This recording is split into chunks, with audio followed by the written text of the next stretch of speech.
recording. So everything I talk about, we'll send it out after because it is a lot.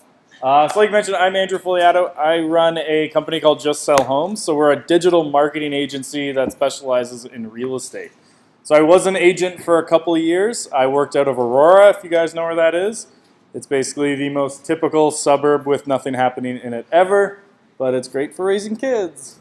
From a content perspective, not so great because it's just dull. Like we go for dinner, we go somewhere else. Not much there. But I built my business online. Like I tried door knocking, I tried cold calling. I did get a deal on the second house I ever knocked on, so I was like, at this rate, I'm gonna kill it. That was my last deal I got door knocking. But I learned I don't like door knocking. My broker on the first day gave me the phone books that start at A as well. That also didn't go so hot for me. But I did a lot of blogging, Facebook ads, things like that. And that's where I really started getting traction. So for me, I ended up building, besides the referral side, everything for me came online. That's where my business came from. And then my brokerage at the time, which was really old school, like they actually had a typewriter that they finally threw out about 2 years ago that was used every day. So I was doing kind of like tech and training in my office. And then at the time, I was with a Remax company because we got bought out. And I ended up training for corporate Remax. So I ended up traveling North America, training agents how to do all of this. And then every time I did that, people were just like, I don't want to do this. Can I just hire you to do it for me? So we ended up starting a marketing agency that works with real estate agents specifically. So right now, what I'm going to, like a lot of stuff I'm going to show you is what we're actively doing with about 80 agents across North America. Most of them are in Canada. Most of those are in Ontario. But we do have clients all over North America. Kind of one in the Caribbean, but that's not really important.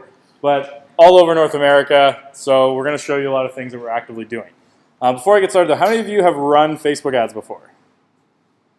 And how many of you does that consist of boost post? So first thing, stop. You don't want to use the boost post button, and there's a couple different reasons why. So one, I'm trying to think of which one would be more important, but really you lose a lot of targeting options. So the targeting that's available through the back end of Facebook is more than that's available when you just hit boost post. And really what makes Facebook so good is the targeting options available to you.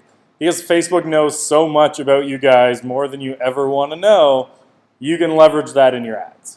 So it's important to know that in here. The other reason is how they optimize your ads for different types of people and different objectives. So when you hit boost post, so if you just go on Facebook, hit boost post, it only optimizes for engagement. So that means people liking, commenting, and sharing. But someone liking, commenting, and sharing, generally speaking, doesn't lead directly to a deal, doesn't lead to phone calls the same way. So you're not getting as much out of it. And if you actually think about how people use Facebook, only about 20% of people actively engage on Facebook. The rest just kind of lurk.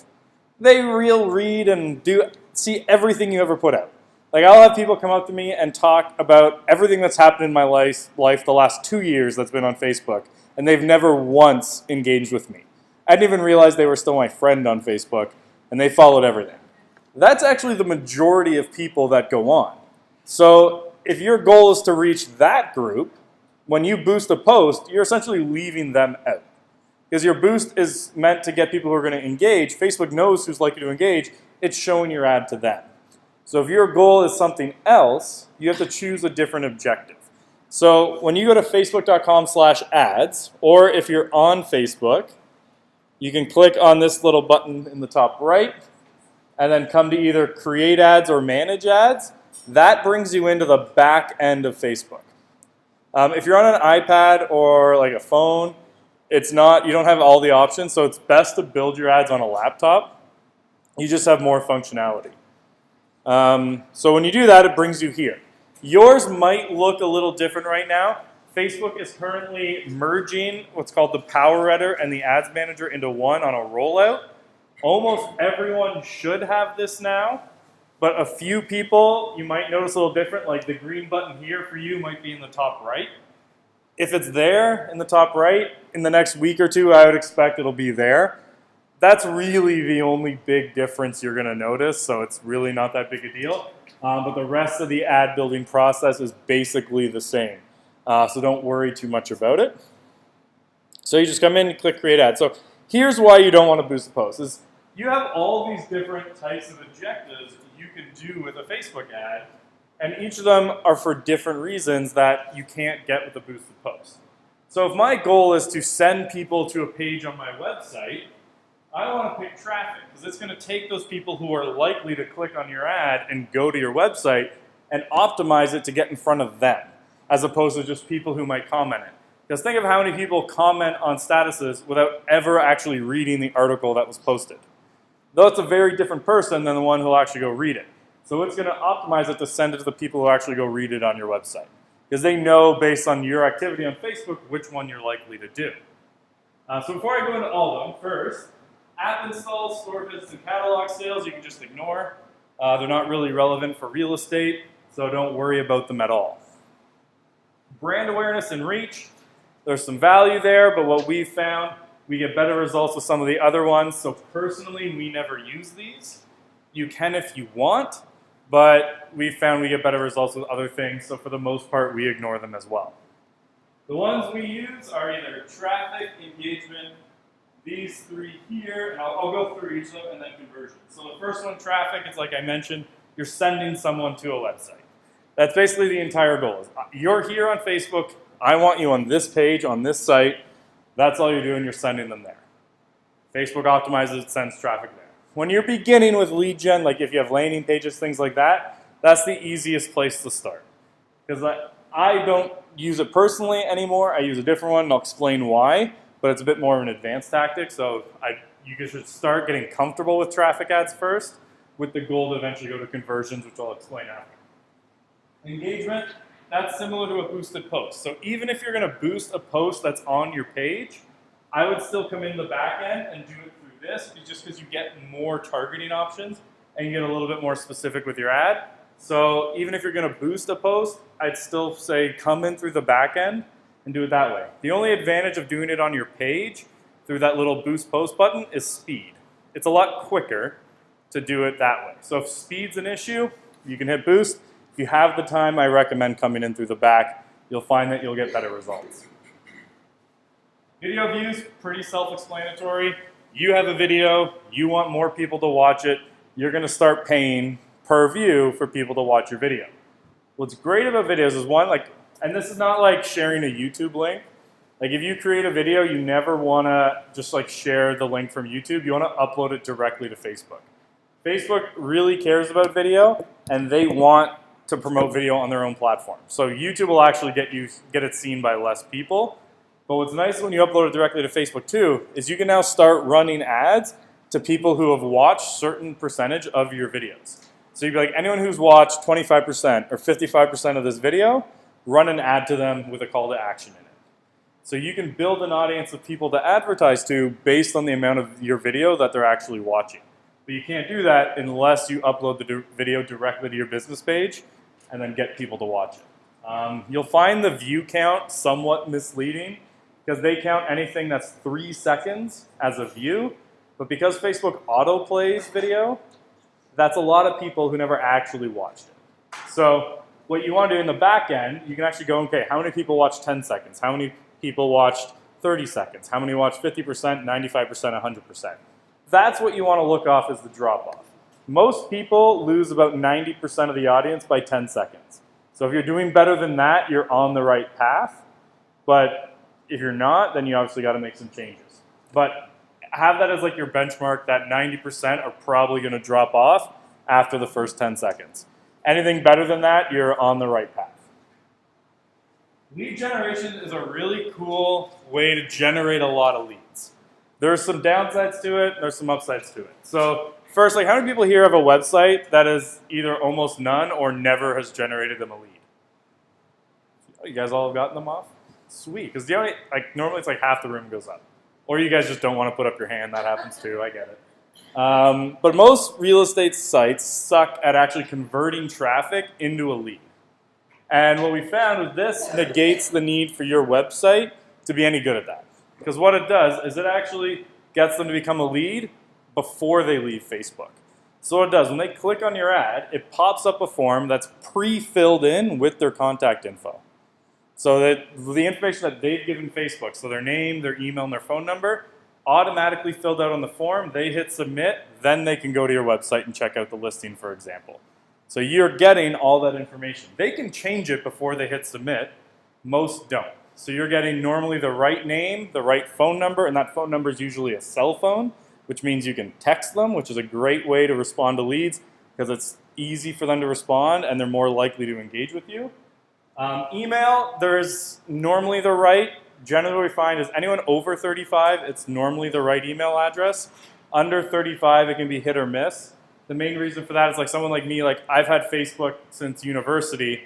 Back then you had to have a university email address to be on Facebook. And then there's like the people who in high school had like beachbabe22@hotmail.com was their email address. They haven't updated Facebook since they got their adult email address, but they still have that on Facebook. So we found that under 35 can be hit or miss if it's the right email address or not. Over 35, it's usually right. But the phone number is almost always right unless they go change it. That being said, doesn't mean they actually pick up their phone. Just because you have the right number doesn't mean you're actually going to get a hold of them. But at least you know it's probably the right number. So that's one of the great things about it. You get a lot of leads this way too. Like off a listing, if we're doing it with one of these, we generate from anywhere from like $1 to $4 a lead. So you can get a lot of leads for pretty cheap off your listings. The downsides of it is those leads are normally poor quality. Because basically what it is it's a form that pops up, they hit submit. It's kind of like Apple's terms and conditions. How many of you actually know what you agreed to when you do that? So you get some leads who aren't even sure that they opted in. Like they're like, who are you? What's this about? I have no idea what you're talking about. But you have conversations that get started, and that's really the goal, is just to get those conversations, hopefully to get to in person. So you're generally looking at lower quality leads off of a lead gen ad, but you're getting a lot of them. So you can make that decision. There's a few things you can do to improve the quality, but you're looking at the lower quality of that spectrum. The other big downside is you don't get notified when you get a new lead. So if you just build it off of here, it goes into the back end of your Facebook page. You have to manually go in there, click on the right buttons, download a CSV file, and it'll give you your leads. So what we do is we use some third-party services that essentially sit back on your page for you, pull the lead out as soon as it comes in and either emails it to you or goes right into your CRM, depending on if your CRM can integrate or not. So those tools, it's either Zapier, if you've ever heard of that, or LeadsBridge. So it's Zapier or LeadsBridge. If you already use Zapier for other things, I would use it for this because you're already paying for it. If you have neither, I would use LeadsBridge because it's easier to use and set up. But Zapier, because it does a lot of other stuff outside of this, it's worth it to try just to set it up this way. But at the end of the day, our team, we find LeadsBridge is a much smoother process to set it all up. And you can just have it set just to email you, and then obviously depending on your CRM, might go right in. So like we have a client who uses Follow-Up Boss. Every time a lead comes in, goes into Follow-Up Boss directly, texts the lead automatically, then starts a drip campaign for her. And then adds in like tasks, like reminder to call the first day, second day, third day, up to like 2 weeks or something like that. But we have it set up with lead gen ads that way. So great way for your website not to matter in terms of ability to convert traffic, but is lower quality leads overall. If you don't have a website, you can also use that to start generating leads right now too. You definitely should get one, but it's an easy way to kind of get around that issue of my website doesn't convert anything. It's basically just a fancy brochure online. The other one, last one in the middle column, is messages. So we don't really use this a lot, but there is some value to it. So basically what a message ad is when they click on it, instead of being taken off Facebook to a website, it opens up a direct message with your Facebook page, and you can start messaging the person right away. So it does open up a line of communication, usually on their phone, but you don't get their phone number, you don't get their email. It's just a direct message. I'd rather get their phone and email because there's a couple reasons. The main one is I want that for my database in case I want to market them elsewhere. Because you never know when you might lose access to Facebook. Because if you think of how many of you are friends with other agents on Facebook? How many of you have noticed on personal profile an agent ever doing anything for commercial gain on their personal profile? Advertising a house, anything like that. Technically, that can get you banned from Facebook. Anything that you do for commercial gain on your personal profile is against Facebook's terms of service. It's more complaint-based, so it's pretty hard to get caught. I mean, you're more likely to get fined by RICO. So the odds of anything actually happening are small, but I do know a couple agents who have been banned and haven't been able to access Facebook for like a month. So if all of your contact and the only means of communication you have with some people is on Facebook, now you're shut down for a month. So we like to get things off of Facebook so we own it off of there, and then we can keep communication going no matter what happens. And you never know, maybe Facebook changes tomorrow and it's not the best platform anymore. If you have their contact information still, you can invite them to whatever the next one is or just pick up the phone. So we prefer that because eventually your goal should be to get them to meet you in person, because if you're not going to that goal of an in-person meeting, you're wasting your time.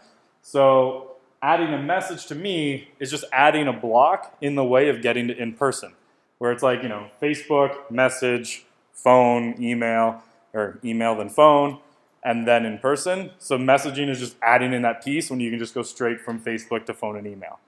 Yep. So in that situation, are you best, is it still fine to post something on your business page and share it to your personal? Yeah, you can. Now, if you do that with literally every single post, it's probably a Facebook call. And normally if you ever go through their appeal process, it's not fun. And they will shut you down during that process. No, just if it was business related. Yeah, like that's best practice is post to your business page and then share it.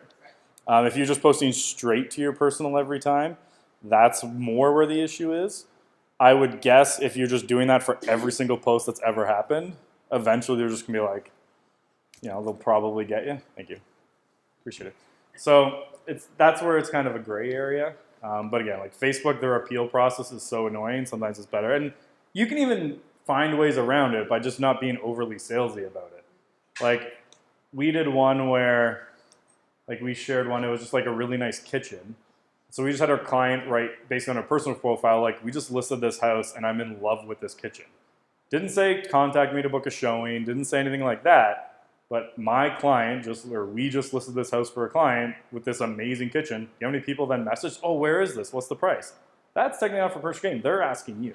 So it's not that hard to get around their kind of rules without being sales pitchy about it. So that's all. That's basically the change. Just change the language and the way you're presenting it on your personal, and you'll be fine. And again, it's I think 3 agents who have ever been banned long term for anything like that. And one was just because her name wasn't her real name. She put Remax as her last name, and that then she had to send in photo ID, and they wouldn't let her go on until they verified her true identity. Did she use it on her personal account or was it business? That was her personal. Your business page, you can name within reason anything you want. I mean, they're not going to let you put profanity in it or something, but you can basically name it anything you want. But your personal has to technically be your legal name. So all those teachers who put fake names so their students don't find them, technically against the rules. I mean, again, it's pretty hard to get caught. It's pretty complaint-based. But if they ever do, you have to send in your photo ID to prove who you are and then change your name to your government-issued ID. So my mom had to prove her name randomly. There was an agent with the last name Price who they thought that was a fake name. But that was a real name, so she had to send in her ID. So it's not a huge deal, but it's just something you have to deal with. So the last one, so for me, as someone who does Facebook all the time, conversion ads, that's actually almost all we run for lead gen. So we either run these for listings, and the rest of the ads we use conversion ads. It's a more advanced tactic though. So I would start with a traffic ad, and until you're comfortable with the process, I wouldn't jump straight into conversion ads because they're a little bit more complicated to set up. So how do you know what the Facebook pixel is? Anyone have the Facebook pixel on their website? Okay, so step 1 when you leave here is get the Facebook pixel installed on your website. So all you have to do is come up here to the hamburger, drop the mess down, and there's one here that says pixels. You'd go in there, and you'll get a little piece of code, and just send it to whoever manages your website, and tell them, put this on my website for me. And if your website guy doesn't know how to do that, you need a new website guy. It's a 5-second job, and most of that time is the act of copying and pasting. So it's really easy to get on there, and what it's doing is it's now going to track people who come to your website for you. So if you ever, for instance, gone shopping on Amazon, gone back to Facebook and seen an ad for what you were just shopping for, that's the pixel. You can do the same thing with your listings or other pages on your website where if someone comes to your website, you can run an ad to them when they come back to Facebook. And that's essentially the idea behind a conversion ad is we're now tracking activity that people are taking and then teaching Facebook what that means. So in this case with a conversion ad, if you think of like kind of like a traditional like home evaluation page. So page 1, they opt in, they put their address in. Page 2, here's my contact information, a little information about my house. Page 3, thank you, your report's been ordered, we'll be in touch.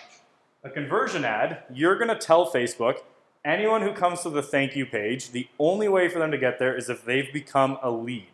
So you're telling Facebook, this on this page means this is a seller lead for me.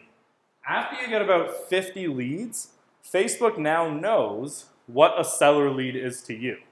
Now they're gonna analyze all those people, figure out everything they have in common, what a seller lead looks like, and now they're gonna go find more of them for you. We did that for one client in Burlington. We were getting $7 a seller lead. It dropped to $3 once Facebook learned what a seller lead was. Because they were able to find all those similarities. Because Facebook knows so much about people. Once they can find those similarities, you don't have to worry about targeting anymore. Facebook will do that for you. But it takes time because you have to train Facebook to be like, this page means seller lead. So you have to be like, okay, you get here, that's a seller lead. Same with a buyer. If you have a buyer campaign, you gotta be like, anyone who comes to this page, that's a buyer lead for me. Once you've set that up and started getting those leads in, now you're really kind of running with it well and leveraging. Like that's where the true power of all the data that Facebook has about people really comes into play.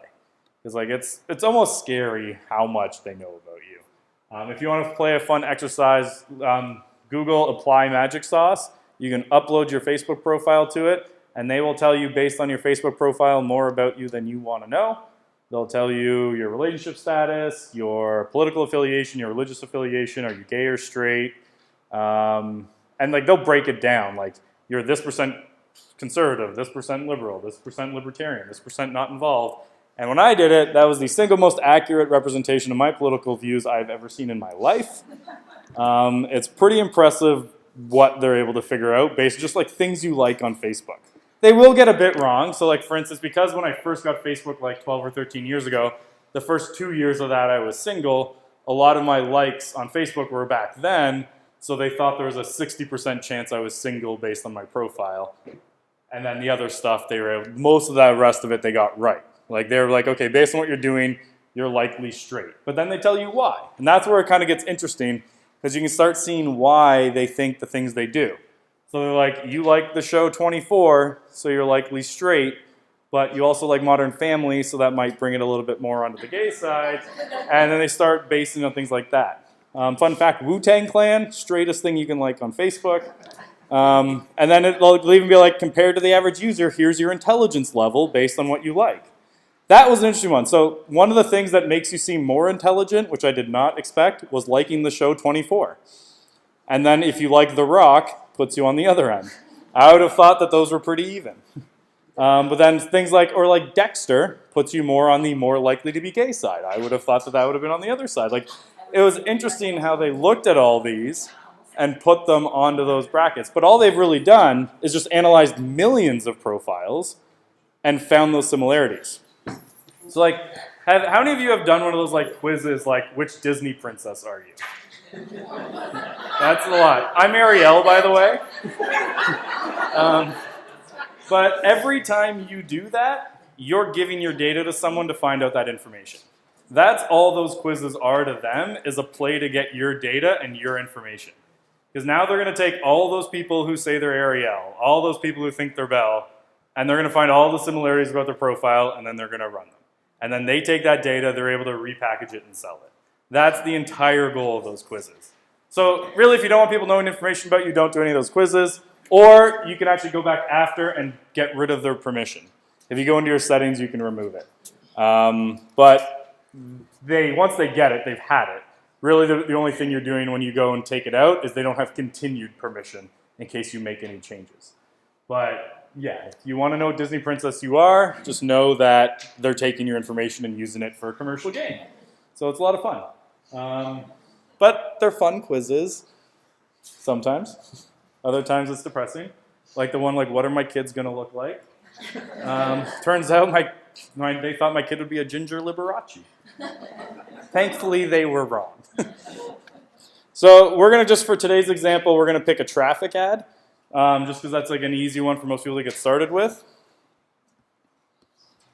Hit continue here. So here's where you're going to pick it. So before I get into like the actual like geotargeting and all that, you're going to see this place on the right here. So the first one is your audience size. So right now it's defaulted to all of Canada. So all of Canada over 18, 24 million people are on Facebook. Then it's going to show you the estimated daily results. So this is out of the 24 million people with the budget that's set in lower down the page. You're expected to reach between 3,100, 13,000 and have 37 to 200 clicks a day. You can just ignore that. That is more for like e-commerce, so if you're selling purses or t-shirts or whatever the trinket of the day is. It's accurate for things like that. Real estate, I've never found it to be accurate. Basically any like local service-based business, I've never seen those numbers accurate for. Like sometimes you'll do a lead ad and be like, you're gonna get between 8 and 40 leads a day for this budget. Not true. So you can ignore that box for the most part. I've never found it relevant for real estate. But the one above it where it's showing your audience size, that's the one you want to pay attention to as you're building your ad because it has a lot of implications for what you're doing. So the first thing you can do is you can pick based on a map where you want your ad to run. So you have a few different ways to do it. So you can target by, you can just type in the city name. So for instance, I'll just take out Canada because obviously I'm not going to run the ad to the entire country.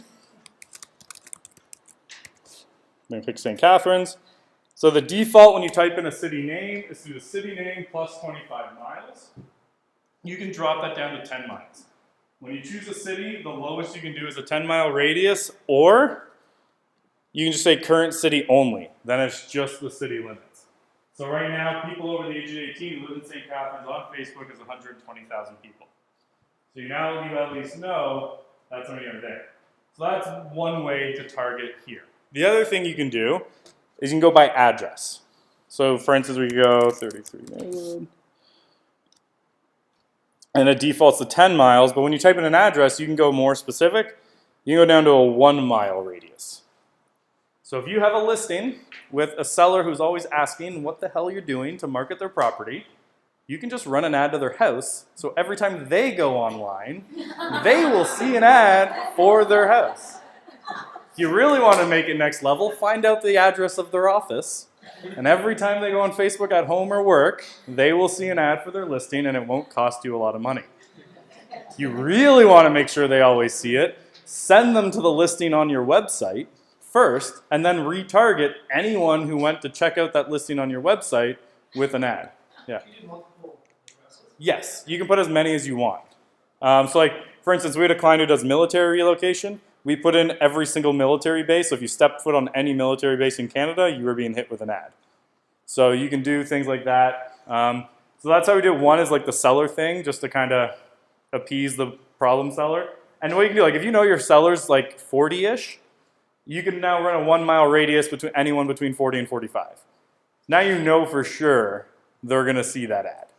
And now, again, super cheap. But you can take that another way. You have a listing appointment coming up.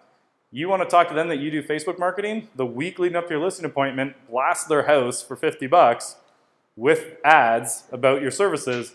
Now when you go and talk to them about you're doing Facebook marketing, they've just seen it for a whole week leading up if they've been on Facebook at all.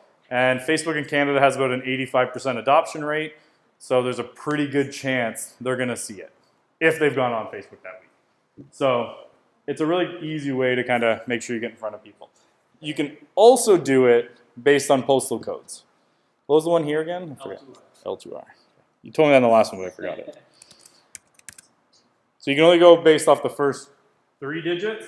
Now to pull your ad just in that area there. Like that's, for me, it's more effective in like the city of Toronto because like downtown, it's so dense that if I did a 1-mile radius in like the core, I'm getting like 800,000 people, but I might be able to do a postal code and get like 50,000. So I can narrow it down a little easier. Generally, kind of like cities of this size, it's not as important for me to do it, but what we can do here, so for example, I have all this area, but I actually don't want the ad to run to like 1 mile around the building here because maybe I don't want to work within 1 mile of my office. I could actually exclude that location.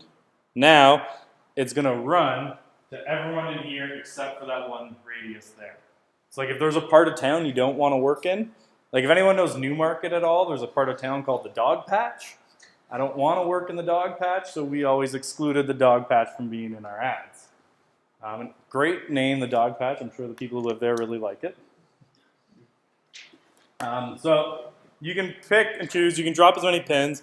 You can also just go grab the button here that says drop pin and go drop it anywhere you want. So especially this is more important for like new developments because sometimes like their addresses aren't uploaded into it yet, but you know where it is. You can just come in, drop the pin, and put it wherever you want. Then again, you could drop it down to a 1 mile radius if you wanted to do that as well. Or you can go up larger, do like 12, something like that. So it's up to you how you do that, but there's a lot of different ways to geo-target your ads. Yep. Keep in mind, whenever you're going through this, can you let us know where you have to start to pay for it? Yeah, so I'll get to that. So like after you choose the targeting, that's where it gets into budget. But I'll show you that, and then I'll even show you like best practices on like how to choose pricing based on like audience size and things like that. But right now, like you're not at any point where you're paying for anything. So there's one important thing to know too, is see at the top there it says everyone in this location. That literally means anyone with a device that's on Facebook that ends up in here. Because you guys have the highway going through, there's a lot of people who don't live in the area who are going to be caught in your ads. That might not be relevant at all. So you can come in here and switch this to everyone who lives in this location. Now, like you see on the right, it went from 170,000 people to 150,000. So we just lost 20,000 people that aren't necessarily the best ones to market to because they don't live in the area. So now it's a little bit more of an effective audience that we're going after. Then you can get into age. So with age, know what I do is depending on, like you guys know your area, what age people start buying and selling at. I normally look at like what's the lower end of the age that like people start buying at. I go up 2 years and that's when I start advertising to buyers. And I go 2 years above that for sellers because I want to just make sure they have enough time in the house to actually start, get equity then want to move. But that's kind of a gut call on your point. For the most part, I just kind of default, if it's a seller ad, I just go 30 plus usually. Normally that's enough time. But again, it's your area, you know the people, you can make that call. Then you can go by gender, so you can go men or women. What you will find is more women opt in than men. So it's roughly speaking a 60-40 split, what we found. But you're not getting like a better cost per lead out of that. So it's not like women are cheaper to get as leads. You just get more women than men. So we don't turn off like one or the other. We don't say only run to men or only run to women. It's the same cost per lead. You're just getting more women than men, generally speaking, with most of your ads. So the only time we ever would change that would be like we had a woman in my old office who she only worked with divorced women over 40. So for her, it was obviously we just divorce women over 40. The targeting writes itself. But for the most point, we just leave it on all men and women. We put them both in there. Like if you find that you work better with men, you work better with women, you connect better with one group over the other, absolutely you can do that. But we found just from results, there's no point really in doing one or the other. Then there's language. So like if you want to guarantee that they speak English, you can type in English. We found results-wise, we haven't noticed much difference by putting English in there or not. Where we have seen differences is if you speak another language. So if you speak French or Italian or Russian or Punjabi or something like that, run an ad to people who speak that language too. And especially if you do a video ad speaking their language, you'll find that you get a really good results. But that's where we find the language one effective is just targeting that method of I speak this language, or you specifically just like you want to work with Italian people, so you just say anyone who speaks Italian, run this ad to them. It can still be in English, but that's kind of your call. So then we get into the detailed targeting. So this is where Facebook leverages all that data they have about people. Because you're on the border, like you're right there, you might get some of the American targeting options end up in your ad account. So if you see that you can target income, net worth, people who are likely to move, homeowners, that's not actually available in Canada. So if you click on it, it's doing nothing for you. So don't actually use those ever. You also don't want to do things like target people with an interest in real estate. Because the people with an interest in real estate are you guys and mortgage brokers. And that's not really who you're running your ad to. So we don't, and then the broad-based interests just aren't that accurate either. Like Facebook thinks I have an interest in tennis, which is just not true. I read an article about like Serena Williams winning Wimbledon when she was pregnant, and I thought that was a great story, so I read it. Now they think I like tennis. So I'll see ads for like a tennis place in my town. I don't care about tennis. So those like broader interests like tennis, golf, boating, things like that, they're not accurate. So I don't use them basically at all. What you want to do is look at like in those groups, what are people into that no one else would be? So if we're looking at the example of like golf, so you have like a house that's on a golf course, you know someone who's into golf is going to buy it. You don't choose golf as an interest, but you also wouldn't pick someone like Tiger Woods because he's too mainstream, too many people know who he is. Like how many people here, if they saw another article about Tiger Woods been caught cheating again, would you read it with no interest in golf? A lot of people probably would. But now Facebook thinks you're into Tiger Woods. So that's not going to be effective. So you want to pick those people in that specific sport that no one else would be into. So if you're into golf, you know who Jordan Spieth is. You know who Bubba Watson is. You know Titleist. You know TaylorMade. Outside of golf, the odds of you knowing that, unless your spouse was really into it, are pretty small. So that's what you want to target is what's that stuff that the people inside that industry know about that no one else does. And that's what you target to get them. So if I'm targeting homeowners, think about what would homeowners be into that maybe tenants wouldn't be. Or who else is targeting homeowners that aren't going to target tenants? So think about Home Depot. Home Depot doesn't care about tenants because tenants don't spend as much money on their house. They're going to spend their marketing money going after homeowners. So just target people who like Home Depot. So you could just come in here, type Home Depot, and you can see it's one of the options. Now you're running an ad that's most likely going to probably 90% homeowners and 10% Home Depot employees. But it's okay to get that little bit in there of the employees. Not a big deal. So Home Depot's a great one to target. For most of our ads, we just go at its base demographically. So we'll go age and relationship status. Because for the most part, based on someone's relationship status, you know they're going to be buying or selling sometimes. Because not a lot of single people are going to be selling homes. And not a lot of single people buy homes as much. Some still do, but when you're looking at a percentage base, it's not as often. So we might run an ad to people who are married, in a relationship, or engaged. So you just type in married. Okay, now this ad's only going to go to people who are married. We're going to take in a relationship too. Engaged. Engaged over 40, great group to target because that's usually 2 homes to sell and 1 to buy. Normally a smaller group, but a very targeted group. So engaged over 40 is great. So this is great because like right now, anyone who's in those relationships are going to see your ad. But you can also be like, you know what, it's a 5-bedroom home. There's no way someone's buying this without kids. So you can click on narrow audience. Now it's anyone in there who are also parents. So you can either say all parents, or you can be like, you know what, they're probably going to have kids between 0 and 8. So you'd be like, I want kids under 8. So now it's people who are married, in a relationship, or engaged with children under 8. Or you can pick other ages, or just do all parents.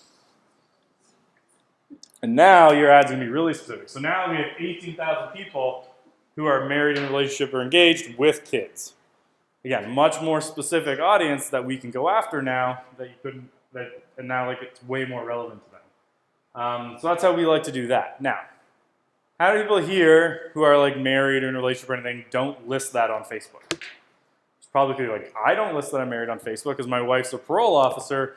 We don't want our parolees because my profile's pretty public for work to be able to then go on there and then find hers. So I don't list it. So I wouldn't be caught in that. So the other way to do it is just exclude single people. Now you get all the married people who just don't list it. So you come here where it says exclude, you're like, I can exclude single people. So there's an argument for and against both. So if you include people in relationships, you're excluding everyone who's married who doesn't list it. If you just exclude single and don't put those ones, you're still going to get single people who don't list it.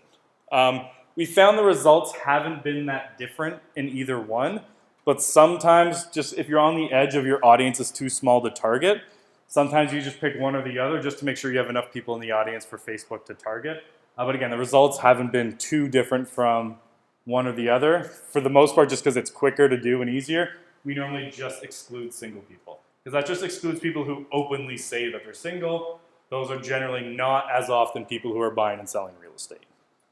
So that's how we do that. Now, another important part of targeting is excluding real estate agents. Because you guys opt in on all your competitors' ads. I see your names coming across my client's desk all the time.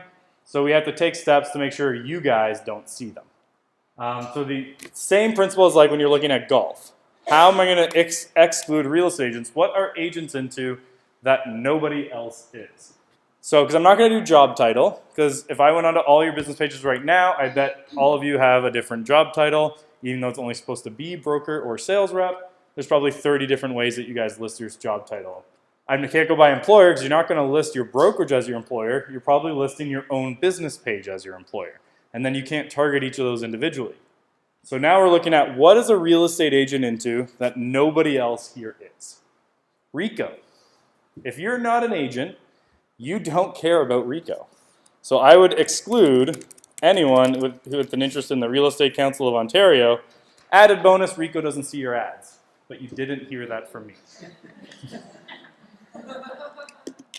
And then just think about other things that agents might be into. Tom Ferry, Mike Ferry, Brian Buffini, Dotloop, Real Estate Webmasters, Toronto Real Estate Board. Those are all things that agents are into that no one else is. So by excluding all those interests, you're getting agents out of it. But you want to make sure you don't go too far on that. So for instance, like how many people here use DocuSign? If you target DocuSign, you're getting all the business people who use that outside of real estate too. So you wouldn't want to exclude DocuSign because it's not real estate specific. If you use Dotloop, that's a real estate specific e-signature solution. So you could exclude Dotloop, but you don't want to do it with DocuSign. So that's why it's important, like when you're doing that type of targeting, to really understand the group you're going after, because you have to know what they'd be into that no one else is. And that's where like Rico's great, Tom Ferry, Mike Ferry. And even Tom Ferry now is at that edge where he's actually pretty big outside of real estate too, at least from like people looking at him as a business case study of someone doing well. So I find that when we exclude based on Tom Ferry, it's almost too big now. So we've almost started like excluding him too. But if you know your audience and what they're into, yeah. Sorry. Is it possible once you've set this up, can you set this up as like a template so that Yep. I'll show you how to do that after. It's really easy. Actually, it's right here, save audience. So you just click on that. So if you click that, click save audience, well next time when you come up, you just click, you use the saved audience, pick your audience, and it's done for you. So like I would just spend an hour, create like 3 or 4 of what you think will be your standard ones, and go from there.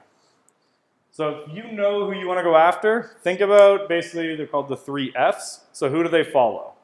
So, because someone who follows Kim Kardashian is going to be a lot different than someone who follows Gary Vaynerchuk. Very different audiences, very unique to each other. So if you know which one you'd rather go after, you can pick one over the other.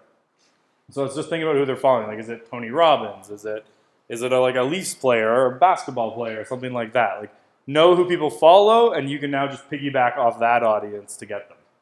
Then where do they frequent? So like, what websites are they reading? Because someone who reads like E-Online is going to be a lot different than someone who reads Architectural Digest. Or someone who reads the Toronto Star is a lot different than someone who reads the New York Post. So if you understand who your audience and what they're frequenting online, you can now run ads to that specific group. And then the last one is, what do they fund? Because again, someone who goes exclusively to Starbucks is a different person than someone who exclusively goes to like Tim Hortons. And if you know which one kind of is more your demographic, you could pick one over the other. But it's about knowing who your ideal client is and what they're doing, and then you can start adding that into your targeting. But again, like real estate, and like when you're going like local enough and small enough, you're normally fine with just like demographics of married, in a relationship, engaged, and then parents, things like that. Unless you're like, if you're targeting Toronto because like you think someone's going to buy like a recreational property here, that's where that like interest targeting is more important because the audience is so big there. But when you're talking like 50,000, 100,000, 120,000 people, you don't have to narrow it down too much more than that. So don't, unless you're doing like, it's only going to run for 4 days and I have a budget of $50, right? So it's, if your goal is like a long term to run it, don't worry about narrowing it too much. Just take out the obvious ones, like I know no matter what, nobody under 30 is going to do this, and no one's single. So just over 30, exclude single people, go from there. You don't have to go too much. So as a rough rule of thumb, the more targeting you add in, the higher your cost per lead will be. The less targeting you add in, the less you'll pay per lead, but you'll generally get higher quality leads with a higher targeting. So you might pay a little bit more, but you might get a little bit better quality. So you kind of, again, and this theme will come up a lot, there's a lot of things you can do to control quantity versus quality, and you got to find out for each of you where that balance is and what makes sense for you. Because like if you're feeding buyer agents leads, you got to generate just as many as you can to keep them busy. If it's just you and you're already running around and you barely have time to keep up, you don't want to have to respond to 300 leads. You maybe only want 20. So it's about finding what that right balance is for you when you're setting up your ads. There's one other thing here that you just want to pay attention to here is expand interest, and it might increase link clicks at a lower cost. I generally don't turn that on because all they're doing is like, we'll remove or change some of your targeting if we think we can get you more clicks. A lot of the times that means they're just going to like remove your excluding real estate agent stuff. And then they're going to let real estate agents see it because you'll get a lower cost per click if real estate agents see your stuff because a lot of them are going to click on your ads out of curiosity. So I generally don't turn that on. And then when you're done, you're happy with it, you just click on Save This Audience. Now, next time you come, you've given it a name, you can just select that. It's going to save you a ton of time in the future coming through. Any questions about targeting? We're good? It's not allowed in Canada. So like if you see it as an option, because sometimes it does come up, it's actually not doing anything. Because we have different privacy laws in the States. So in the States, they can do income, net worth, likely to move, homeowners, and there's a couple other things like that. It's just not available here because our privacy laws are different. That's why like a lot of like companies, like if you go to like an American real estate conference, it's like 60% of the companies aren't working up here because they're based on data that they can't access here. Yeah. Going back up to where you can like, place a pay and go within like a certain radius of an area, will that affect the price as well if you have like a whole whack of different addresses or anything like that? No, so it doesn't affect the price. It's just like once you start going in, it's like how relevant is it to them? So Facebook will show your ad to more people if they find it relevant. If your ad's not being relevant, they charge you more money. So it's more like if you've made it very specific with a bunch of audiences, are they going to find it relevant to them or not? So just like the more you dilute it, the less relevant it's going to be overall. So if you bring it down, that's part of it. Got just a quick question. Yeah. So you're saying the people who are passing by in the QW, it's interesting that you said that. Like, is Facebook that in tune? They know when you're They cross sleeping. from the bridge, Yeah. Buffalo, and they exit the circle in Grimsby. They know who's in that space within minutes. They know everything. Like they know when you're sleeping. They know your sleeping patterns. They know it all. Like the best way to kind of understand how much data they have on its users is in the history of the written word of every language since the dawn of recorded history, there's 50 petabytes of data out there of just like written word. 1 petabyte of data is 1 million gigabytes. Facebook has 300 petabytes of data on its users. And it's taking all that information and then learning about you. So like that's where like if you go onto Facebook, there's actually a way to tell what they know about you. So if you come into settings, ads, your information, your categories, they're going to start pulling up all these things they know about you. So this is one of the sets of things. So like they know I'm a new parent. I've never gone to Facebook and said, hey, I got a kid who's 0 to 12. But just based on what I'm doing, they know. And a lot of these things don't look like a big deal. Like, okay, they know I now have an iPhone X. They know I mostly access Facebook through Wi-Fi. They know I'm a small business owner. They know when my birthday is. They know I returned from travels a week ago. They know I travel pretty frequently. On their own, a lot of these things are not that big a deal. What it is when they take this data of 2 billion people and add it all together, they start seeing trends. And they can be like, someone who has all these is likely to be like this, this, this, this, and this. So now they can accurately predict. Like, have you guys heard of like Target's pregnancy predictor? So Target, this is why they always ask, and stores always ask for your information. And like, what's your email address? Because they're tracking what you're doing. So Target, for example, they've built it based on what you buy. They can predict how likely you are to be pregnant or not. They know if what you're buying is for your pregnancy or for a baby shower. And then what they'll do is, like, if they know you're 8 weeks pregnant because of what you bought, they're going to send you coupons for what you need at 10 weeks pregnant. So like, there was a dad who went into Target in Minnesota screaming at them because they were sending a bunch of pregnancy-related coupons to his 14-year-old daughter. He was livid.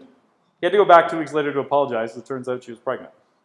Because Facebook just, like, or Target knew. And that's just Target on, like, a small scale of you giving them the information. Facebook has, like, they know what sites you're going to. They know what you're reading.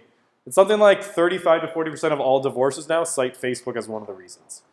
Because, like, they know all of it. They know everything you're doing. Because, like, think of how many, even just websites, you don't log in anymore just like your email. You're like, sign in through Facebook because it's quicker and easier. Well, now Facebook knows that you're on that website. Now they know all that stuff. The same with like those quizzes. You add all that together, Facebook figures all this stuff out about you. So you'd be shocked. And like I was mentioning, like, you can that apply magic sauce thing. I'll even pull it up and you can see what it knows about me. And how is this not stalking? Oh, it is. Just be happy you're not in the States where there's a lot less privacy laws. But yeah, we'll pull this up and I'll let you know what they think about me. Make prediction. This is just based off like things I like on Facebook, what they know about me. So they know that I'm more likely to be a guy. And that's because I'm into 24, The Rock, and whatever that, Tiger Woods. These make me more feminine. Dexter, Modern Family, and The Hangover. And then they go into things about my personality. And they tell me why. So here's one. Intelligence. I'm 76% apparently more intelligent than the average Facebook user. And one of the things that makes me appear more intelligent, which is counterintuitive, is the show 24. Wouldn't have guessed that. But The Rock makes me look less intelligent. I am 50% satisfied with life. I think that's wrong, but whatever. But, you know, I like Modern Family. I'm more satisfied. I also like The Wire and The Walking Dead. Less satisfied. So, political orientation. Pretty cut and dry, even between conservative and liberal. A little bit of libertarian, a little bit I don't care. And then they'll tell me why. Like, you're more conservative because you like Star Wars 24 and Anchorman. Pretty obvious. Less conservative because of Modern Family, The Hangover, The Wire. Like, but when they add up all this stuff, they can start figuring it out. So it's kind of cool. Like, relationship status, this one they actually get wrong because a lot of my likes are from back when I was single. But yeah, like, they know all these things. And like, I think they actually took it out, but when this first came out, they would even tell you your sexual preferences. So they'd be like, we're like 75% sure you're straight. And they'll be like, and here's why. So, yeah. Because it's like comparing it, so what's interesting about that is like, here is, like, you like 24, more likely to be straight. You like Modern Family, you might be gay. And then, like, the straightest thing you can like on Facebook is the Wu-Tang Clan. And it kind of like, it basically ranks all these likes. Yeah. I think we all want to know how to get that. So applymagicsauce.com. And then, yeah, it's up here. So yeah, it's not going to be perfect, but it gives you a pretty good idea of what Facebook thinks about you. All right, so when you're running Facebook ads, your ads actually don't just run on Facebook. They have an audience network. They have a whole other group of places they'll run your ads to get your results. So we're going to go through kind of where your ads will run, advantages and disadvantages of the different ones. The first one at the top here is all devices. I would leave that on because you could say I only want this ad to run to people on a mobile phone or a desktop only. I would never do desktop only. 95% of users only access Facebook on their phone. So if you run it to desktop only, you're running ads to about 5% of the population. Not that effective. The only reason that people do that is they say that desktop converts at a higher rate than a phone because people are more likely to opt in on their computer than on their phone. That's a misleading stat because most websites suck on your phone. If your website is just as good on a phone, you don't have to like pinch and zoom and do all that, people are just as likely to opt in on their phone. So that to me is just a misleading stat based on a lot of crappy websites out there.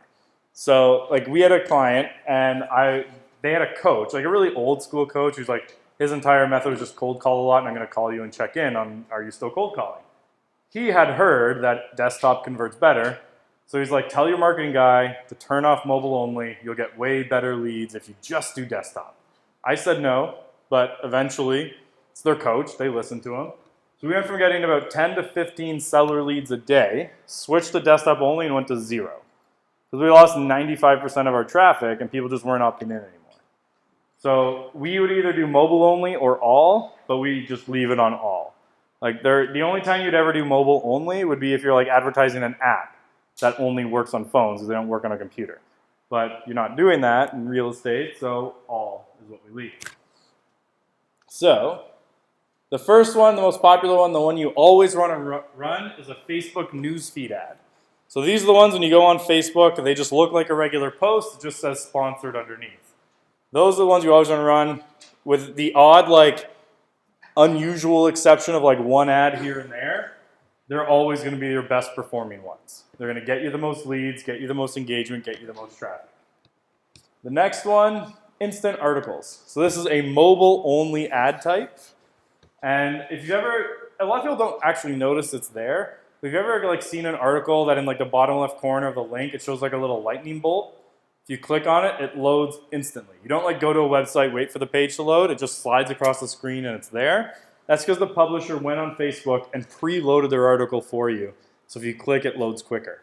An instant article ad is just a banner ad in the middle of the article. So as they're reading their article, at one point, they scroll by your ad to keep reading. Most people don't click on banner ads. So from a click lead gen standpoint, not that valuable.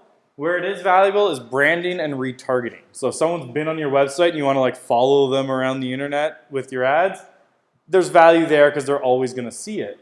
From a lead gen standpoint, it's not great. People don't click on them that often. In-stream video. So if you're doing a video ad, an in-stream video ad is super annoying. Basically what it is you have a 2-minute video, 30 seconds in, it stops the video, forces you to watch an ad to keep going. I don't like the first impression a consumer has is to be annoyed at me. So I don't like running in-stream video ads, but that's like if you don't mind annoying people, by all means go for it, but that's not what I like to do, so we don't do that. Right column ads are exactly what they sound like on desktop only, so almost no one's going to see it. They're going to be on the side here. But again, 5% of users access Facebook on a desktop, so very few people are going to see it. Even a smaller percentage of that even look at the ads. Some of those even have an ad blocker on, so nothing shows up. So while it doesn't negatively impact your results, generally you don't get much of a result from them. So we don't simply turn it off, but we generally don't find it helps our results in any way. But there's not necessarily a negative reason to have it turned off. And then the last one on Facebook itself is a suggested video. So if you're watching a video, it finishes, the next one scrolls up and starts playing automatically. That's a suggested video. Those are fine. I mean, it gets people watching it. If your video's good enough, they'll keep watching. As people kind of like go down the rabbit hole, they start watching or reading one thing and end up watching 10 other things. It's fine to leave those on. They work, but for a video ad, they're pretty good. Instagram. So because Facebook owns Instagram, if you run an ad through the back end, the default is you're also running an Instagram ad. So congratulations, you're also on Instagram. It's great from a branding standpoint. Instagram branding is one of the best things out there. And then for luxury, Instagram's huge. It's actually the #1 place online to sell luxury goods. So Instagram's really good if you're going after the luxury market. But from a lead generation standpoint, it's not great. So like how many people here are on Instagram? So if you think about how you use it versus Facebook, like Facebook, you go on Facebook, you click on articles, you leave Facebook, you come back to Facebook, you leave Facebook again, you go back. Instagram, you stay on Instagram. You just cycle through feeds, you look at photos, you click on hashtags, you look at more photos. You're not used to leaving it. And what lead gen ads do is they take you off Instagram. It's counterintuitive to how you're used to doing it, so not as many people actually take that action. So for us, like a newsfeed ad on Facebook, anywhere from 5 to 10 to 1, outperforms Instagram ads from a lead generation standpoint. From a branding standpoint, it's awesome, but from a lead gen standpoint, Facebook is way better. So then there's audience network. So these are ones that basically people sign up to the Facebook audience network to get ads on their platforms. For the most part, it's like apps. So like anyone here play like Candy Crush or any of those games? That's essentially those ads you see would be audience network ads. So the first one, native banner interstitial, we don't run these because they're super annoying. So for instance, you're playing Candy Crush. In the middle of the game, an ad pops up. You have to like hit the X to close it. That's an audience network ad. You get a really low cost per click, but part of that is like guys like me with a fat finger who just missed the X and hit the ad by accident and end up on the website. I'm getting annoyed and I just go back to the game. So again, it's that thing of you're annoying people with your first interaction with them, so I don't like them. And it's an artificially low cost per click. In-stream videos, similar to the other ones, it just forces people to watch an ad in the middle of what they're doing. Again, it annoys them from the start, so we don't like doing those either. The only audience network ones to us that has some value is what's called a rewarded video. So a lot of these games make a ridiculous amount of money. Like there was one called Game of War that was making like $4 million a day. Like these things are ridiculous, the amount of money they make. But there's also a lot of people who are like, that's ridiculous, I would never spend money on an app. But to get ahead in a lot of these games, you do have to spend money, or they'll let you watch videos from sponsors to get in-game money, because then they get paid by that company.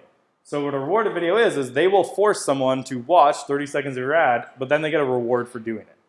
So it's actually not bad from a branding standpoint, because people watch your ad for 30 seconds and then get a reward at the end of it. It's not great for lead gen though, because they get that reward, they want to go immediately back into the game and use that reward they just earned. They're not going to like click and go to your website and opt in and become a lead to buy a house. But the branding standpoint of it works. So I would use it from a branding perspective, not from a lead gen perspective. And then the last one here is Messenger.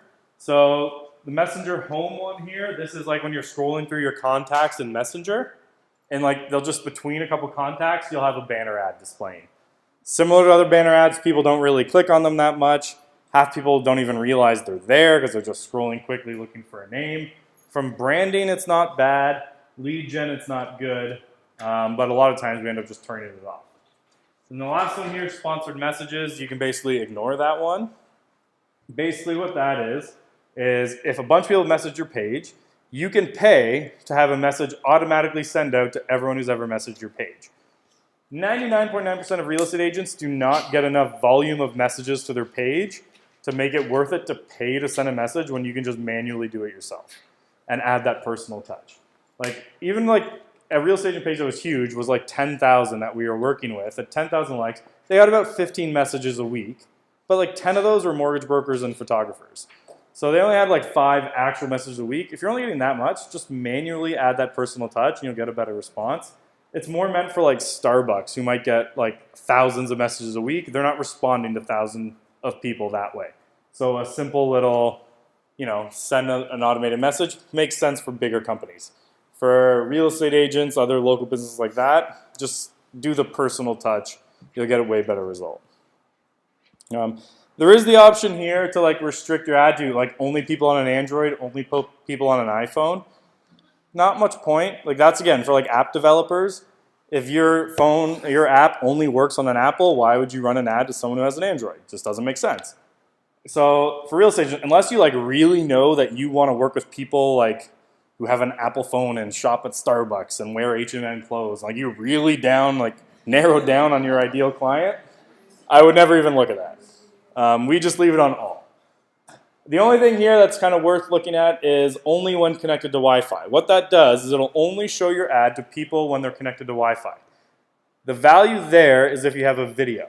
So if you have like a 5-10 minute long video, people are probably not going to watch that on their data plan because it's going to cost them a lot of data. If you say only when connected to Wi-Fi, now it doesn't cost them that data, they're more likely to be willing to watch a longer video. So that's the only time we would turn that on is if we have a lot of things like that. There is an option here where you can apply a block list and exclude things. Basically what that is would be like, I don't want my ads showing up on like these type of games or on these type of articles. Facebook, that's not that big of a deal because basically Facebook already controls that because they're already pretty worried about their image. They don't like controversial things on the platform already, so they're pretty controlled about that for the most part. That's a bigger deal if you ever advertise on Google, because Google essentially says if you're willing to put our ads on your site, we'll let you. And then you'll just get paid based on how many people come. So I had a client, didn't want his ads. He found that a lot of his ads ended up on Breitbart. He didn't like that. So we had to go like exclude Breitbart and those other types of sites similar to it. But Facebook wouldn't let your ads show up there anyways, so it's not a big deal. So I would just look at, I wouldn't worry about that on the Facebook platform. Any questions about that before I get into budgeting? We're good? All right. So budgeting. So for a lead gen ad, so my goal is I just want to generate leads. The rough rule of thumb is $10 a day per 100,000 people in your audience. So the audience size that you see on the far right, $10 a day per 100,000. That's roughly what you're trying to go for. So the minimum you can do is $5 a day. So if it was this one where there's only 18,000 people in the audience, we just go with a minimum budget of $5 a day. What you don't want to do is go too far past that. So if you have a 100,000 audience, you don't want to do like $20 a day because you're going to exhaust the audience too fast and they're going to get annoyed with how often they're seeing your ads. If you have 200,000 people in your audience and your budget's $10 a day, that's fine. You're going to reach them. It'll take you a little bit longer to reach everyone, but they're not going to get annoyed with the frequency of your ads. But that $10 a day per 100,000 is a good amount because most people don't take action the first time they see an ad. It's like the second, third, fourth time they see it is when they actually take action. So that $10 a day per 100,000 is enough that they see it often enough that they're probably going to click on it and opt in. So that's why we like doing that. If it's a specific short run ad, like I have a listing, I'm only going to advertise it for a week. Like this is not a home evaluation campaign that I want to run indefinitely. If it's just going to run for a week, you can basically do whatever you want because it's a week. It's not a big deal. I mean, you're not going to spend $5,000 on an audience of 100,000 because it's just wasting. They're all going to see it, but you're kind of just wasting money. But so like at that, you maybe do like 500, they'll see it all. But you do 50 and still a lot of people are going to see it. Facebook is pretty cheap. So like from a cost per click standpoint, if your goal is I want to get lots of people to click, you're under $1 per click. So if you're like, I want 500 people to my website, $500 will be more than enough to get 500 people to your website. So you can kind of look at it that way. And that's where this isn't too accurate. $20 a day, you might get 87 people to click on your site. Not going to happen. This is not how the local ones really seem to work. You can also switch to a lifetime budget. So you can be like, you know what, I'm only going to run this ad for a week. So you can choose a week in the time there, spend $50. It'll spread your $50 out. So the main difference between that and a daily budget is daily budget, okay, I have $10 a day to spend. It's just going to run up to that $10. Once it hits the $10, your ads stop for the day. They'll spread it out. So it's not like they're going to like run that in the first hour and then you're just done for the day. But they'll spread it out. But at the end of the day, it's done. What a lifetime budget will do, pretty close to that, like $10 a day, assuming it's like 5 days, $50. But maybe on Monday, they go to $12 because they were getting the results. But then the next day, they spend $8. So it gives them a little bit more like leeway to go over a bit one day or the other. But there's not really a ton of difference from what we found. One thing to watch if you're playing around with it, like so say I did daily budget, I switched it to $5 a day, and then I went to check out lifetime budget. It goes to the default of $350. I decide, you know what, I'd actually rather do daily budget. I switch back to daily. It's not going to reset to that $5 a day I put in before. It's going to go back to the default of $20 a day. So if you're playing around, it never goes back to something you previously put in. It always goes to the Facebook default. So we had someone who accidentally spent $500 on an open house by accident when he meant to spend $50. So just be careful of that. You can accidentally do. He got great exposure though. Like, primo action on that one. The only other advantage of a lifetime budget is you can do what's called running ads on a schedule. Personally, we don't do this a lot because we like to run them 24 hours a day. Because like shift workers still buy houses, like nurses, you know, they might get off work at midnight. If you're not running the ad then, they're never going to see it. But where it is, like, because there is to a degree, you want to respond quickly to leads. But if you're not working, how can you respond quickly? So you might say, okay, Mondays, I'm available 9 to 9, so I'm going to have my ads run 9 to 9 when I can respond. Tuesdays, my kids play soccer, so I'm going to stop my ads at 6 because I'm busy the rest of the night. And then I have hockey Wednesday nights, so I'm going to stop my ads early again. Then I'm hungover, so I'm not going to start my ads till noon. And you can start doing things like that based on when you know you're available to respond to ads. Again, we don't really do that. We run them 24/7 just because of that. And like we set up autoresponders, like when leads opt in, they automatically get texted, things like that. But if you want to like make sure you're always around to answer them, you can start customizing it this way if you want. To me though, this is more for like Pizza Hut. Because why would they run an ad at 9 a.m.? No one's ordering pizza at 9 a.m. But between like 12 and 6, be like, what are you doing for dinner? Order the Hut. They can do that way. So that's to me where that's more for. For real estate, not as valid. The only other time I might would be open house ads, Monday to Thursday only. Because people like responding to an open house ad like Friday, Saturday, like they're already with an agent, they're already in their car, yada, yada, yada. People who are Monday to Thursday haven't gotten in their car yet, they're not really talking to anyone. Better lead from a chance at converting perspective. So sometimes if we're doing like open house related ads, we just run them Monday to Thursday only. Otherwise, everything is just 7 days a week, 24 hours a day. Any questions before I go on to the creative of the ad? We're good? All right. So this is where you're actually picking what goes into ad. First, how many people here have more than one business page? Anyone? 1, 2. So if you have multiple, this is where you'd pick which one you want. You would just come in here and say, okay, I know which page I want. Pick it here. And then if you have an Instagram account, you could select it here. If you don't have an Instagram account, but you want to run the ad on Instagram, it'll just take your business page and basically create a shadow account on Instagram that just looks like your business page. So you can still run the ad on Instagram without having an Instagram account. The only downside, you're not responding to comments on there if there are any, but they generally hide them anyways. Yep. Because when you, whenever boost the page, does Instagram automatically promote that on Instagram? No. So a boosted post is just your Facebook page.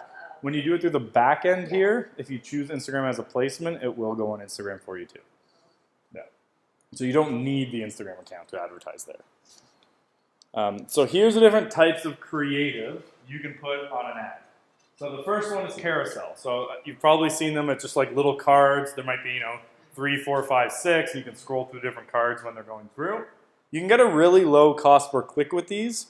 Similar to the audience network though, it's somewhat artificially low because as people are scrolling through to look at the next card, sometimes they accidentally click.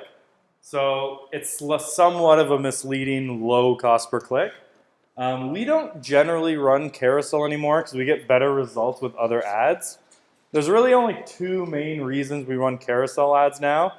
The first one is branding in a specific neighborhood if you've killed it there with a lot of listings. So if you have like 5 listings in one neighborhood, each card could be a different listing. It really shows that you're the expert because you have a lot of ones right there. Same with like a just sold. You could do like I sold this one in your neighborhood, this one in your neighborhood, this one. Great from a branding standpoint. The other reason we do carousel are panoramic stuff.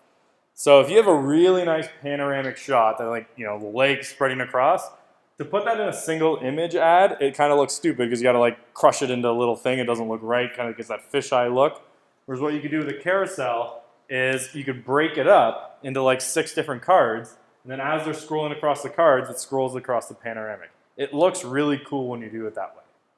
If you're going to do that though, there is, and it's defaulted to on, is what's called dynamic reordering of your cards. So if someone clicks mostly on the 3rd card, the next people who see the ad, the 3rd card will be the 1st card. If the order of your cards matter, that's a problem. So we had a client in Guelph who they had a team of 12. They took a photo of them all jumping in the air and on like a white background. So that was our carousel ad. It was just them split. But halfway through, people clicked most on like the 2nd or 3rd. Now that one got moved to the front. So the first photo was a guy cut in half. And then half his body, the next person, and then they're all out of order. So it looked ridiculous. So you got to make sure you turn off that dynamic reordering if the order matters. Otherwise, they're going to go. The only other reason I might choose a carousel, like we don't, but it's in a way if you want to control the budget, is you could kind of stuff like 3 or 4 ads into one, because each card can go to a different link. So you could be like, this card, find bungalows in Niagara. This one, find detached homes in St. Catharines. This one, order a free home evaluation. I don't find those ads effective, but if you're on like a really limited budget, but you want to have buyer and seller stuff going, you could do that. I don't personally recommend it. I like one ad, one call to action, but if you are limited on budget, that is one way to kind of sneak around the budget issue. Most of our ads are single image ads. Single image ads we generally find perform the best out of anything, so that's what we use. So a couple of best practices. Images, I would always up the contrast about 20-30%. So like if you ever used Canva, it's a really easy tool. There's literally a slider, you go 25%, it ups the contrast. All it does, it makes the sky a little bit bluer, the red bricks a little bit redder. It just pops a little bit more in the newsfeed and stands out. I wouldn't go to like 50, 60, 70% contrast, then it starts to look like a cartoon and doesn't look real anymore, it kind of looks ridiculous, people just gloss over it. But that like 20 to 30%, it just makes it look a little bit better, especially like the sky, things like that. The grass will be greener, just looks better it doesn't look fake yet. You could also do black and white. Black and white also helps. What's great with single image ads though, is basically making them look organic. And what I mean by that is, this could be something that a friend of theirs posted. So instead of doing like a fancy sold graphic, stand in front of the sold sign with your clients. Because what'll happen is people are scrolling through Facebook, they're like, oh, is this a friend of mine? They stop and they look. Okay, they don't know you, but now they've stopped, now they might actually engage with your ad because they've already stopped. Whereas if it's like this fancy graphic, it's like, oh, that's an ad, and they just automatically keep going. So they don't think about it as much. So like H&M did a test one time. I think it might have been like Banana Republic, but I'm pretty sure it was H&M, where they had professional photographer, professional models, they made amazing photos, and then they also went on Instagram, just found like 10 people who wore H&M clothes and borrowed their images with their permission and ran those ads against each other. The Instagram user ads outperformed the models like 10 to 1 because people stopped because they thought it might be someone they know. It's that same idea of how like deli meat companies, like I don't know if you guys remember this, they used to be like perfect circles when you ordered deli meat, and they spent millions of dollars to rejig the machine so that when you bought the meat it didn't look like a perfect circle because people were like, that doesn't look natural. It's the same meat you're buying, but now it's jagged and looks real. Like, it's that same idea. People are more likely to buy it if it seems natural and organic. So it's that same idea with images. An image of you in front of a sold sign or your clients in front of a sold sign will perform better than a fancy sold graphic. So I would rather do that than this big fancy like graphic overlay with sold. Video works really well. You'll get more leads generally, like from a single image ad. Like the odd video ad might perform better from a lead gen standpoint, but the branding of a video, there's a lot of value there too. So like with listings, video's awesome because it showcases to the sellers in the area too, here's the quality of work we do for our clients. They want those videos too. So those have a lot of value from the branding standpoint. From a straight lead gen standpoint, you'll get more leads off an image. So that's why we do images for lead gen. What we'll do for some clients is we'll run an ad to a 1 mile radius around the house with the video. And really the idea of that is promote our professionalism to the neighbors so the neighbors hire us to sell our house too. Then we do another lead gen ad with an image to attract buyers. So you're doing both. And then also with the video, sellers prefer that. And because you run into their address, your sellers are always going to see it. So it also looks great to them too, back on that theme from before. Slideshow, we used to do these on listings. Then just coincidentally, for like a week, they stopped working. So we switched back to single images. And we found that single images were just always outperforming our stats on the slideshows. So we've basically stopped entirely doing slideshows. They just don't work as well. They still work. Like we're talking between like averaging from, with slideshows we're averaging between $3 and $7 a lead. With single images, 1 to 4. So it's not like a huge difference, but that adds up over time. So we've now basically replaced slideshows entirely with just one image. The last one there, collection, it's new. There are initial tests on it that we've done. We haven't done a ton. But our initial tests the results haven't been any better. But for the extra work of setting it up, since the results weren't any better, we don't really use it. That might change 6 months from now because like 2 years ago, we never used lead gen ads, like those ones with the forms that pop up on Facebook, because they didn't work as well. And then they improved the product. Now they work better. Now we use them all the time. So collection 6 months from now might be amazing. Right now, for the extra work, doesn't work as well. So we just stick to single image for now. Again, might change 6 months from now, so it's worth checking in every now and then with new things like that because Facebook keeps improving. But right now, I'd stick to mostly single image or video. If you're going to do video, keep in mind 85% of people watch video on Facebook without the sound on. So if you're putting sound on your video, they're not listening. So you want captions. So if you're talking in your video, if you go to a website called rev.com, rev.com, for $1 per minute of video, they will create a caption file that you can upload to Facebook. So if you have a 2-minute video, it's $2 US, so like $10 Canadian. But yeah, like it's accurate. Like the quality is amazing. We had a client in Barrie, so her name was Heather Beauchesne, which not many people know how to spell. And she in the video goes, "Hi, this is Heather Beauchesne with Remax Che. I have a client looking for a house on Lake Couchiching. If you know anyone thinking of selling, reach out." They got that all spelt correctly and back to us within an hour, and that was for $1. Like it was pretty impressive. So rev.com works really well. Also, if you do a lot of video content, they'll also transcribe your videos for $1 per minute of video. And then you can take that transcription, turn it into a blog post. Now you have written and video content for your website. But that's just like a little content thing. But the big one is 85% of people don't watch without sound. So make sure sound isn't the main factor.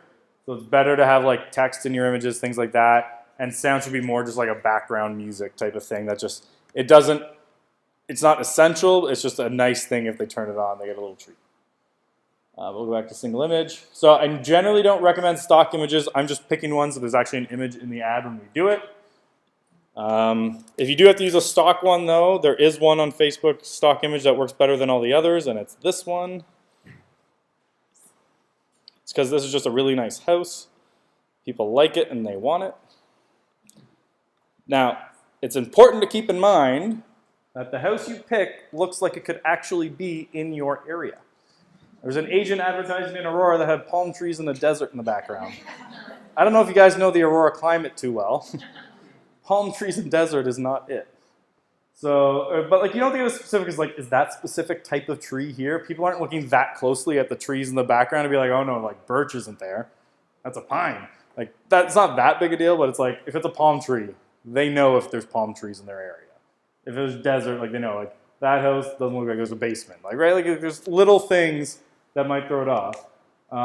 So just make sure it's probably in that area. When we're picking a house, especially for like buyer ads, what we like to do is we think about, okay, who are we targeting? They're probably going to be looking at homes at like 500,000. So the house we're going to pick will be like 525, 550. You want it to be just a little bit above that range they're actually looking at, because they're going to respond more. Because then they're like, well, maybe if I get lucky, maybe there's a divorce, I can get it a little bit cheaper. Like, there's things like that. But if you put $1 million house on a 500,000 thing, now they're just going to get mad.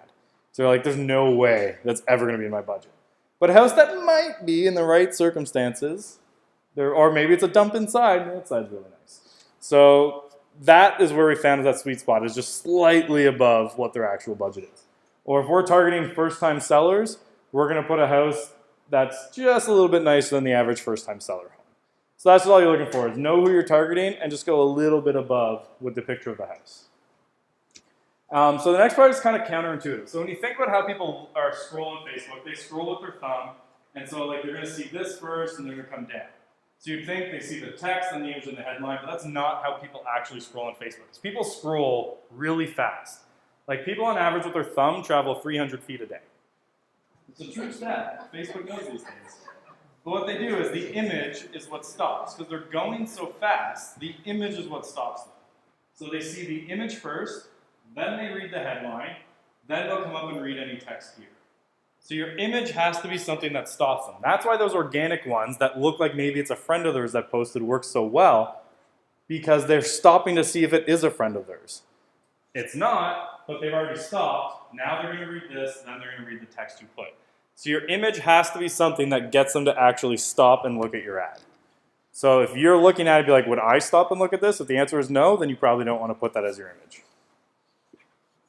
So that's the image we're going to use for this one. So we're going to go headline first. So they've looked at the image, they've stopped because it's a nice house. Now they're going to read this part. So, first I'm going to put in the URL. So this is the part here. This is where you're sending them with the ad. So one thing, number one rule with traffic ads, never send anyone to the homepage of your website. You're basically throwing your money away. You want to send them directly to the page that it's related to in the ad. So if your ad's for a free home evaluation, you send them to a page for a free home evaluation. If your ad's for a specific listing, you send them to that listing page. You don't send them to a page with all your listings.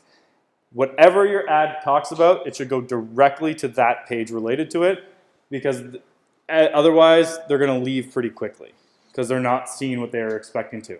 And Facebook will penalize you for that.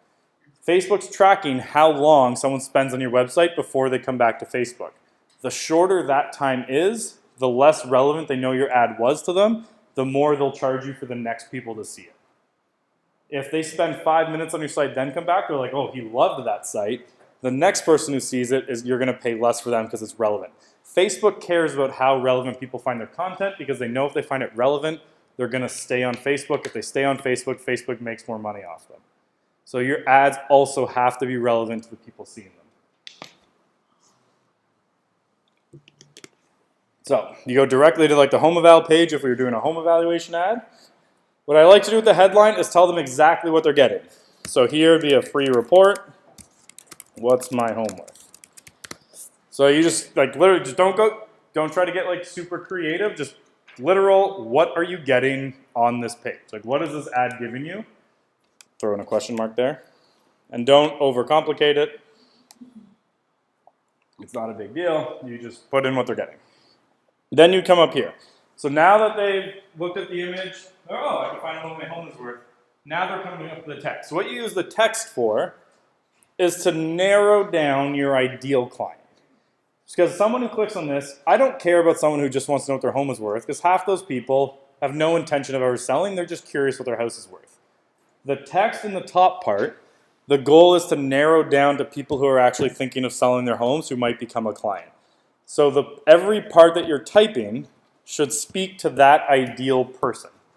So we have one of two openings. If we're running an ad to a specific area, so like one town, here I'm going to be like, hi, St. Catharines.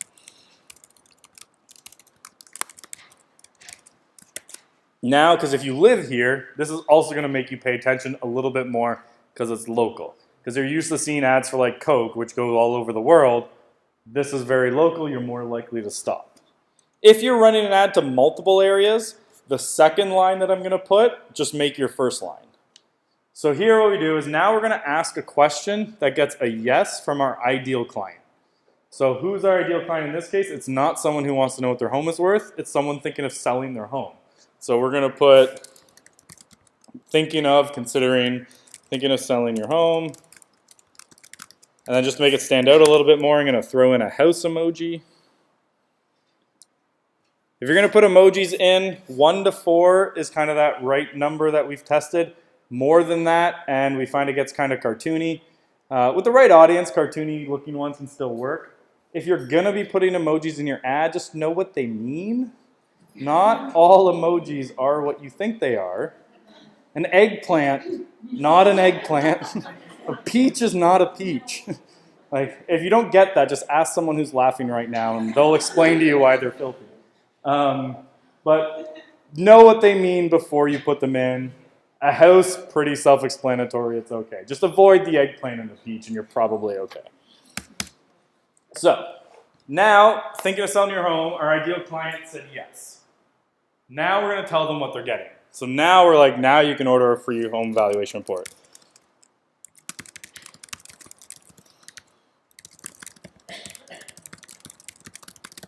What we also want to do is think about, because now I've run a lot of these, so I have experience, a lot of people who opt in are expecting an instant valuation. So they type in their address, it's going to spit out a price. That's what a lot of people are expecting.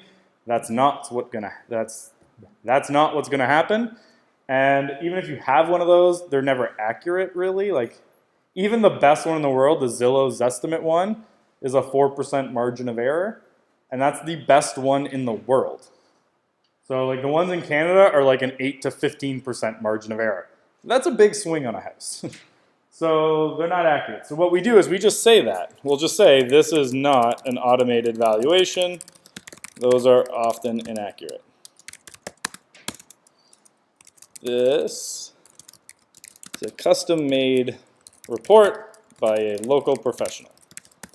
So the idea here, so now they're going to order the report. We're trying to get rid of everyone who thinks they're just getting an automated valuation.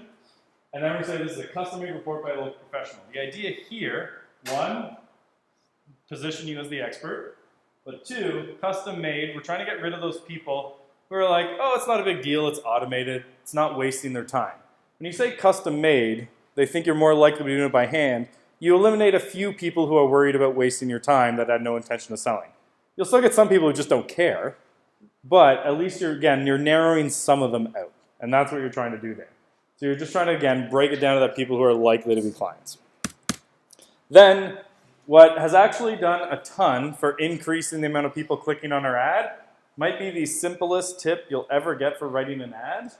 And that would be click learn more to order your report. Just tell them what to do, and they're more likely to actually do it. And then include arrows to where learn more is. And we found that just doing that has increased by like sometimes 10 to 20% the amount of people that actually click on it. Like it's such a simple little thing, just telling them what to do, but it works. So like for us, for a home valuation ad, it works really well. One of the questions I get a lot, question? I mean, exclamation point. It used to be you could only put one in a row. Facebook's changed that now. So you could actually throw in as many as you wanted to a degree. I just don't recommend it. But yeah, there used to be a rule on Facebook where you couldn't put more than 2 consonants in a row, or 2 like special characters or anything like that. But a lot of those rules are gone now, but still best practice to follow. Another one is text in your image. There used to be a rule, if you had more than 20% text in your image, Facebook would not run the ad. They have kind of gotten rid of that rule. You can now have 30% text in your image. Sometimes you can even get away with 40 or 50, but just less people will see the ad for more money. So like if you want to put more than 20% in, go for it. We're just going to charge you more for less people. So it's still best practice to be 20% or below. We prefer 0. One way around that, so we do a lot of ads to like download a guide. So like the guide to investing in pre-construction condos, the guide to preparing your home for sale, things like that, is anything that's on a book cover doesn't count as text in an image. So we just put the text on a book cover and make it look like a book cover and put that in the ad. Sometimes it doesn't always work perfectly, but a lot of the time anything on a book cover gets around the text rule. You can throw it in the ad, it still works pretty well. There is a tool on Facebook called the text overlay tool. You just Google text overlay tool, it's the first result. Wait for that to come up. And you can upload an image here and it'll tell you if the amount of text you have in the image is okay or not. So hopefully I'm not picking a weird photo here.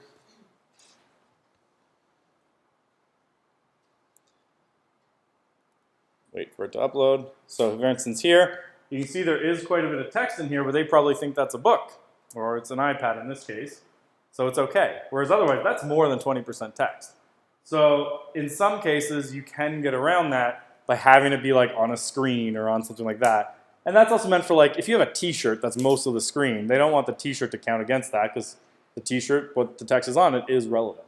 So just run any ones you're concerned about through here first, and it'll tell you if it's going to run normally, or if you're going to be paying for more money to run it. So yeah, so that is how you run an ad. So when you're done, a couple other quick things. The call to action button here, you can change this to a few different things. So you can put no button, request time, apply now, book now, contact us, download, get showtimes, listen now. We always just leave it on learn more, because if you put like download, for example, it seems like too big of a commitment for a lot of people. And am I downloading a virus? I don't know what's going to happen.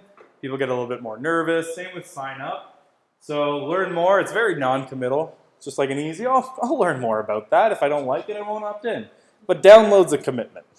So stick with learn more. The only time you might do like downloads, like if they are downloading a guide and you want to increase the quality of the lead, you will decrease the amount of people that sign up, but the quality will go up. Because people who click on download, they're ready for that commitment. There's a lot of dating analogies when you run ads. Yeah, so that is what we do. The only other thing you might want to pay attention to is the newsfeed link description. So it's a desktop only thing, so if you're previewing your ad for a desktop, the newsfeed link description is just what's going to show up here. If you don't fill that section out, it's just going to pull a random sentence off your website and insert that as the newsfeed link description. Again, it's like 5% of people max will ever see it, but if it pulls out a weird sentence off your site, that weird sentence is going to be in your ad. So if you like blog a lot and there's a lot of weird things on your website, you never know what's going to show up. Or if it like pulls off, a description that another agent wrote about their listing somehow. So I just normally just come in and put something simple, don't overthink it, just so that it's there. But again, majority of people will never see the newsfeed link description, so it's not a big deal. Basically everything else there you can, for the most part, just ignore. And then you just come, click on confirm, and now your ad's up and running. So the first time you ever run an ad, first couple times, they say it can take up to 24 hours to review it before it goes live. In my experience, the first time it's more like an hour at most. Now, like with my ads, unless there's something like somewhat sketchy in it from Facebook's side that they aren't sure, it's like 10 minutes max. Like for me, it's almost instant now with most ads. Like a listing ad for me is almost going up instant. I don't know if how many of you have been running ads recently. There's been things where it's like you're not complying with laws. You have to certify you're compliant. You just have to go on your computer, go into the ads manager, and hit certify compliance. All that is because in the States, the housing laws are a lot different. You have to just comply or certify that you're complying with local rules. Because in the US, there's things like you can't call a house a family home because then you discriminate against non-families. So there's a lot of like little things like that that are different in the US. So you just have to come in and certify that you are compliant with your local rules. Then just to get your ad running, you just have to make a little change so that this sends it back into the review process. That little change I usually make is I just go to the last line of my ad, hit spacebar once, and then hit submit again. And that doesn't actually change anything. It just, Facebook thinks something's changed, they review it again, it goes up and running. You only should have to do that certify compliance one time. But if you boost posts a lot, that's probably why they're getting disapproved right now, is because of this certify compliance issue. Any questions? Yeah. So if you, let's say you had a business page, but it's new, does that affect the cost of the ad or anything? Like, Not. how many friends you have on your... So friends doesn't matter because that's personal page. Likes doesn't really matter. The only real thing is if you're, and at the volume that real estate is, it's not a big deal, is if you say started a brand new page today with a new ad account and you started spending $10,000 a day on Facebook ads, they're gonna be like, oh, you got a little too quick. So like there's a whole like metric to like how fast you should scale up new ad accounts. But I mean, we're talking like start at 50 a day and go up. Most agents aren't spending 50 a day on Facebook. So at the volume you're going to be at, the only thing you'll notice with new ad accounts and new pages is it's going to be a little bit longer time that they'll take to review it. And then if it does get disapproved and you have to appeal, you have less likely of a chance to win an appeal than like I would, for example. Like I now, because like Facebook, they don't tell you what it is, but they rate every advertiser. I have a pretty strong rating with Facebook because I don't advertise anything off limits. Like real estate's pretty simple. So like when I wrote the word blockchain in an ad, because they don't allow anything related to cryptocurrency now, they banned it entirely. It took me 4 appeals to get through, but eventually it got through, whereas I don't know anyone else who's ever gotten an ad since they made that change with the word blockchain in it. But because I have that good rating, I explained my situation, I got the appeal through. If you did that, the odds of you getting that through would be a lot smaller. But as you advertise more and more and build up trust, you get approved quicker, not as big of a deal. Yeah. How do you go back to that checking out the So you just, if you go on Google and just type in Google or text overlay tool, it'll be the first result that comes up. Yeah. So when new leads do come in, where do you find them on Facebook? Like, So if you you don't have something that automatically happens. So it won't notify you, so you do have to like go manually just every now and then look. But if you go to your page, Then you come up here to publishing tools. Wait for it to load. And then you just come down here to lead ad forms, and then it's going to show them here, and you'd click on download. Okay, so those would just be like, as they come in, they put them into the files? Yeah, so every time you'd go, you could either download all leads or all just your new leads since the last time you downloaded. Okay. Yeah, and then I think it's, I can't remember the exact number, it's either 90 or 120. Eventually the leads will expire and you don't have access to them anymore. So I'd make sure you've downloaded them and have it saved somewhere. Yeah. Any other questions? Yeah. Just out of curiosity, with when it comes to Instagram, who on Instagram sees that? Is it Whoever you chose in your targeting.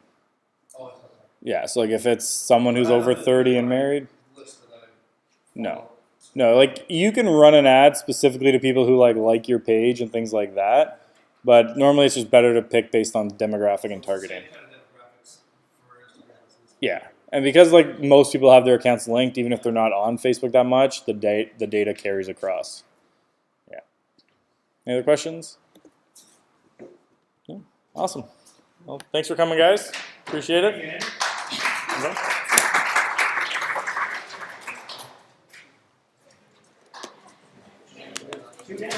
Yeah. It's good.